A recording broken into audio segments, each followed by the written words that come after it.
Walking isn't always best. 6 types of seniors who should slow down and what to do for safer health. Walking is often recommended as a great habit for staying healthy. But did you know that for some seniors, it can actually cause more harm than good? This may sound surprising, especially when we hear that walking helps maintain mobility and overall health. But the truth is, there are certain health conditions, recovery stages, and hidden risks where too much walking or walking incorrectly can lead to fatigue, pain, or even increase the risk of falling. This isn't fear-mongering. It's simply a reminder to know when to push forward and when to pause, listen to your body, and adjust your routine accordingly.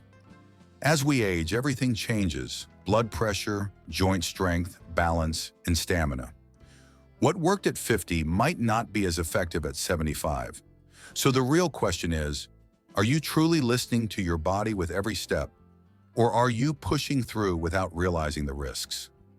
Let's explore the hidden dangers behind this seemingly harmless habit and find smarter ways to stay healthy and safe. If you found this information helpful, don't forget to subscribe to our channel and hit the bell so you never miss our latest videos. Your support helps us bring more valuable content like this to you. Number 1. Elderly people with unstable blood pressure. Did you know that something as simple and seemingly harmless as walking could become risky for some seniors, especially those dealing with unstable blood pressure? If you or a loved one is in this situation, it's important to pause and listen to your body. Sometimes asking yourself one simple question, "Should I go for a walk today?" can make all the difference in your health and safety. Unstable blood pressure can cause dizziness, blurry vision, and even fainting. What's truly concerning is that these fluctuations often go unnoticed until a serious incident happens. Take the story of George, a 76-year-old man who always enjoyed his daily morning walks. One day after his doctor adjusted his medication, George suddenly felt lightheaded and nearly collapsed while walking down his usual street. He didn't realize how much the new medication had affected his blood pressure until it nearly cost him a dangerous fall. So, what should you do instead if you're in a similar situation? First, make it a habit to check your blood pressure before you head outside. A simple electronic monitor at home can be your best friend. Ask yourself, do I feel clear-headed today? Do I feel stable on my feet? If anything feels off, don't hesitate to change your routine. Consider walking indoors where furniture or walls can offer support.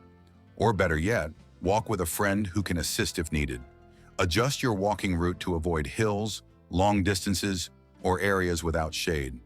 Safety is never an overreaction. It's wisdom in action. As Dr. William Osler once said, "The good physician treats the disease. The great physician treats the patient who has the disease." And in this case, you are your own best doctor, tuning into your body, respecting its signals, and making thoughtful choices. Instead of forcing yourself to walk when you're not feeling well, ask yourself, what does my body truly need right now? Sometimes a quiet morning with a few gentle stretches at home can be more beneficial than a long walk outdoors. When your blood pressure is stable and you feel ready, you can return to your routine with confidence and peace of mind. You deserve to enjoy your golden years with strength, safety, and self-awareness. If you found this advice helpful, don't forget to subscribe to our channel for more practical health tips, inspiring life lessons, and expert-backed advice for older adults. Your well-being matters. Let's walk this journey together. Number 2, elderly people with severe osteoarthritis. If you or a loved one are dealing with advanced osteoarthritis, take a moment to hear this story. It could completely change how you think about exercise and joint health in later life. Osteoarthritis isn't just aching bones or a normal part of aging. It means the cartilage, the body's natural cushion between joints, has worn down. Every step becomes a painful reminder that the bones are grinding against each other. And for seniors with severe joint degeneration, walking long distances or on hard surfaces may do more harm than good. Many believe that more movement is always better, but that isn't always true, especially when your joints are silently pleading for relief. Take the story of Mr. Robert, a 79-year-old retired teacher who used to take pride in his long daily walks. He believed that pushing through the pain was a sign of strength. But eventually the joint pain became unbearable, and he found himself unable to walk without assistance. That's when he sought professional advice and changed his approach. With guidance from his doctor, Robert transitioned to shorter, gentler walks on softer ground, started doing water aerobics to relieve pressure on his knees, and switched to orthopedic shoes that provided much-needed support and balance. Have you ever asked yourself, am I exercising the right way for my body, or am I unknowingly wearing it down? Pain during or after walking is not something to ignore. It's a signal that your body needs a different kind of care. There are plenty of low-impact alternatives for older adults that still offer great health benefits. Swimming is fantastic because water supports your weight. Stationary biking is gentle on the joints.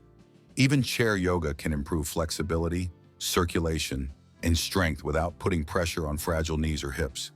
And don't overlook your footwear. The right pair of shoes isn't just about comfort.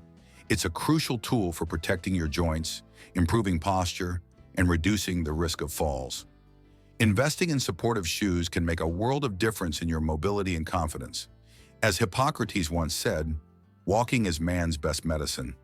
But he never said we must walk in pain. The real wisdom lies in adapting our habits to support our health, not strain it. You don't have to give up being active. You just need to shift your strategy. Be like Robert, stay in motion, but in a way that works with your body, not against it. Are your daily steps leading you toward better health or slowly pulling you away from it? Now is the time to pause, listen to your body, and choose a path that truly supports your well-being. Number 3, elderly recovery after surgery. If you or someone close to you is recovering from surgery, whether it's spinal, hip, knee, or abdominal, pause for a moment before trying to get back on your feet too quickly. Your body after surgery is like a storm-swept garden.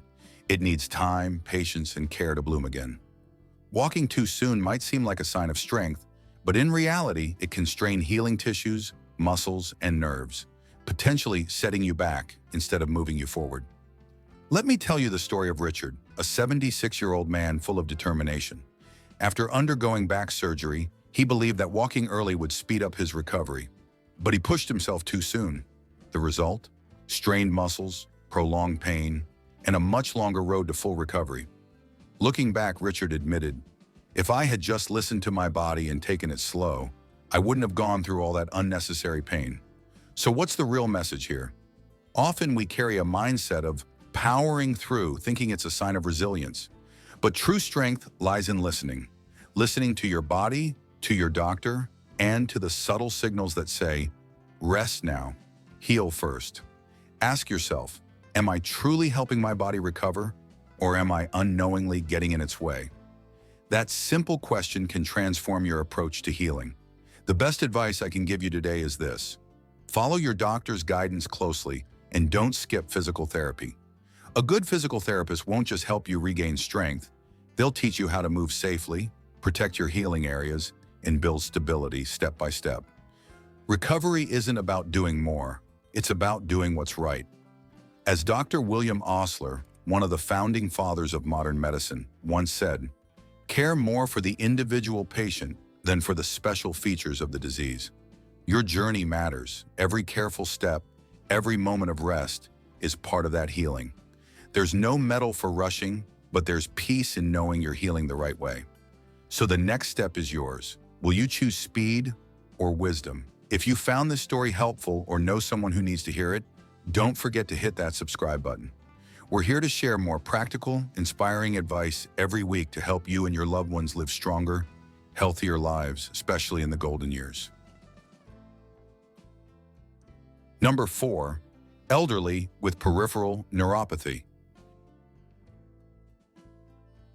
Did you know that for some seniors, something as simple as walking can actually pose serious risks?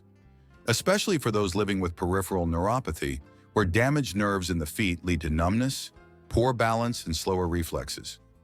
When you can't fully feel your feet, each step becomes uncertain. Walking on uneven ground or missing a curb can easily lead to dangerous falls. That tingling, burning, or numb sensation underfoot doesn't just feel odd. It's a warning sign that your body's natural safety system is compromised. Imagine stepping on something sharp without realizing it, or walking off the edge of a sidewalk because your feet don't register the change in terrain. This isn't just inconvenient, it can result in serious injuries. That's why walking outdoors without precautions can be hazardous for older adults with peripheral neuropathy. Take James, a 74-year-old retired teacher, for example. After being diagnosed with peripheral neuropathy, he didn't give up on staying active. Instead, he got smart about it. James started walking indoors where the surfaces are flat and predictable, and added strength training exercises to his routine to improve stability and muscle support. This thoughtful adjustment has helped him maintain his independence without putting himself at unnecessary risk. So what should you do if you or a loved one is facing the same challenge? Start by switching to safer environments for walking, preferably indoors. Wear supportive, well-fitted shoes with non-slip soles. Don't hesitate to use a cane or walk with a partner for extra stability. And most importantly, focus on strength and balance exercises tailored to your ability level.